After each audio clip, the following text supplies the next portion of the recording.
Presidente, só quero aproveitar agora, já que nós estamos nos aproximando da votação, agradecer aos colegas pela compreensão. A vereadora Daiane usou uma palavra que acho que cabe bem nesse momento, que de fato foi o diálogo, vereadora Daiane. Hoje de manhã nós estivemos reunidos com a base do governo.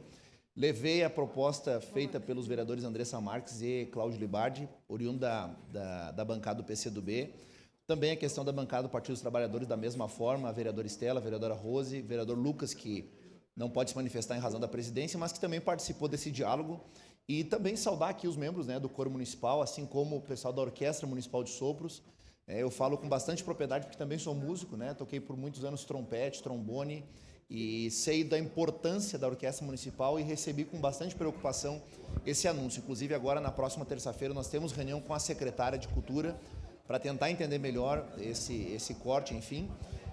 Mas ainda nesse sentido da nossa LOA, é deixar registrado esse interesse da parte do governo em dialogar, e também da parte da oposição intercedido, até considerando o bem comum, uma vez que essa casa também está designada, vereador Cláudio, para daqui a pouco receber uma formatura de crianças aí da nossa rede municipal, salvo o melhor juízo, e da mesma forma estar servindo a comunidade. Então, a importância da LOA, por óbvio, isso é uma decisão final do prefeito, que tem a caneta na mão que pode tomar essa decisão, mas certamente o prefeito Adiló seguirá aquilo que propôs aqui dentro da LOA, aquilo que ele mesmo encaminhou para esta casa, e nós, enquanto fiscais do povo, representantes do povo, que não representamos apenas a nós mesmos, mas aqueles que nos elegeram para estar aqui, cabe a nós permanecermos atuando aqui, dialogando, para que a cidade avance.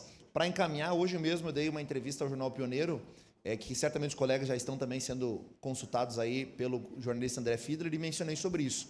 Caxias precisa avançar em vários aspectos, Nós somos a capital da Serra Gaúcha, temos dimensões metropolitanas, e a gente precisa avançar, independente das diferenças, porque o povo lá fora espera de nós uma resposta. Então, certamente votarei favorável. Obrigado, presidente.